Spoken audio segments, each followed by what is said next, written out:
বাহরাইনের police ১২ KG মাদক সহ ১০ জনকে আটক করেছে। আটককৃতদের বয়স ২১ থেকে ৪২ বছরের মধ্যে এবং তারা বিভিন্ন দেশের নাগরিক। দ্য ডেইলি ট্রিবিউন এই খবর দিয়েছে। খবরে বলা হয়েছে, জব্দকৃত মাদক দ্রব্যের আনুমানিক বাজার মূল্য ১,৭৬,০০০ বাহরাইনি দিনার। গ্রেফতারকৃতরা বিভিন্ন দেশের নাগরিক বলা হলেও তারা কোন কোন দেশের নাগরিক তার নাম পরিচয় খোলাসা করেনি পুলিশ। বাহরাইনের মাদক চোরাকারবারির শাস্তি খুবই কঠিন।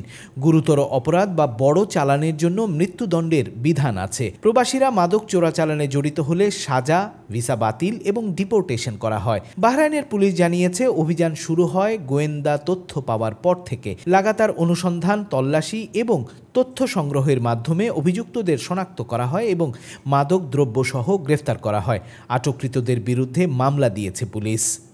গহীন মরুভূমিতে মদের ফ্যাক্টরি খুলে বসেছিলেন ৬ এশিয়ান, তারপরও শেষ রক্ষা হয়নি। কুয়েতের উত্তরাঞ্চলীয় আবদালি এলাকায় অভিযান চালিয়ে তাদের আটক করেছে পুলিশ। আরব টাইমস এই খবর দিয়েছে। খবরে বলা হয়েছে, নির্জন মরুভূমির গভীরে গড়ে তোলা হয় ওই কারখানায় পাওয়া যায় আধুনিক সরঞ্জাম, বড় বড় ব্যারেল, রাসায়নিক পদার্থ, ডিস্টিল মেশিন ও শত শত লিটার তৈরি মদ। প্রাথমিকভাবে ধারণা করা হচ্ছে, কারখানাটিতে দীর্ঘদিন ধরে গোপনে মদ উৎপাদন এবং সরবরাহ করা হচ্ছিল স্থানীয় বিভিন্ন অঞ্চলে। কুয়েত পুলিশের এক মুখপাত্র জানান, ৬ জন এশিয়ান নাগরিককে হাতে নাতে তারা আটক করেছে। পুলিশ তাদের নাম পরিচয় বা কোন দেশের নাগরিক তার কোনো কিছুই প্রকাশ করেনি। জিজ্ঞাসাবাদে তারা স্বীকার করেছে যে তারা স্থানীয় বাজারে বিক্রির জন্য এই মদ তৈরি করছিল। কুয়েতের নিরাপত্তা বাহিনী জানিয়েছে, এই চক্রের সঙ্গে আর কেউ জড়িত আছে কিনা তা খতিয়ে দেখা হচ্ছে। কুয়েতে সম্প্রতি মাদক চোরাচালান রোধে পুলিশ ও নিরাপত্তা বাহিনী ব্যাপক অভিযান শুরু করেছে। এর আগে আগস্ট মাসেও অন্তত ৬৭ জনকে গ্রেফতার করা হয়েছিল। সংযুক্ত আরব আমিরাতের প্রেসিডেন্ট শেখ মোহাম্মদ বিন জায়েদ আল নাহিয়ান দেশের মুসলমানদের আগামী শুক্রবার বিশেষ বৃষ্টির নামাজ পড়ার আহ্বান জানিয়েছেন। এই নামাজের মাধ্যমে আমিরাতের মানুষ আল্লাহর কাছে দেশের জন্য বর্ষা, কল্যাণ এবং রহমতের জন্য প্রার্থনা করবেন। গালফ নিউজ এই খবর দিয়েছে। প্রেসিডেন্ট বিশেষভাবে নির্দেশ দিয়েছেন যে নামাজটি যেন দেশের প্রতিটি মসজিদে শুক্রবার মূল নামাজের প্রায় আধ ঘন্টা আগেই শেষ হয়। প্রেসিডেন্টের এই আহ্বান ইসলামিক ঐতিহ্য এবং মহানবীর সুন্নাহর সাথে সঙ্গতিপূর্ণ। বিশেষজ্ঞরা মনে করছেন, এই ধরনের উদ্যোগ শুধু ধর্মীয় প্রচেষ্টা নয়, বরং সমাজে ঐক্য ও মানসিক শক্তি বৃদ্ধি করার একটি উপায়।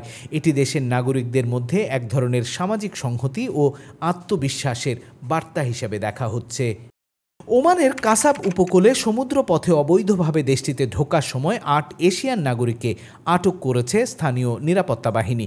গালফ নিউজ এই খবর দিয়েছে। রয়্যাল ওমান পুলিশ জানিয়েছে, মুসান্দাম গভর্নরেটে কাসাব উপকূলে একটি নৌকা থেকে তাদের আটক করা হয়।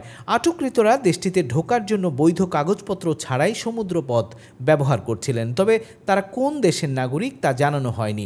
ওমানের আইন অনুযায়ী তাদের বিরুদ্ধে প্রয়োজনীয় আইনি ব্যবস্থা গ্রহণ করা হয়েছে এবং এ ধরনের কর্মকাণ্ড রোধে তদন্ত শুরু হয়েছে।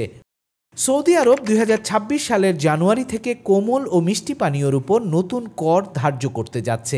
নতুন ট্যাক্স সিস্টেমে পানীয়র প্রতি ১০০ মিলিলিটারে থাকা চিনি বা কৃত্রিম মিষ্টির পরিমাণের উপর ভিত্তি করে এই ট্যাক্স নির্ধারণ করা হবে। গালফ নিউজ এই খবর দিয়েছে। খবরে বলা হয়েছে, কোমল ও মিষ্টি জাতীয় পানীয়র উপর বর্তমানে ৫০% ট্যাক্স ধার্য করা আছে। ইতোমধ্যেই সৌদি আরবের জাকাত, ট্যাক্স ও কাস্টমস অথরিটি নতুন ট্যাক্স প্রস্তাব অনুমোদন করেছে এবং জনগণের মতামতের জন্য ২৩ অক্টোবর পর্যন্ত খোলা রাখা হয়েছে। নতুন নীতিমালা সকল ধরনের পানীয়কে কাভার করবে, ready to drink, concentrate, powder ও জেল সহ যেগুলিতে চিনি ও কৃত্রিম মিষ্টি রয়েছে।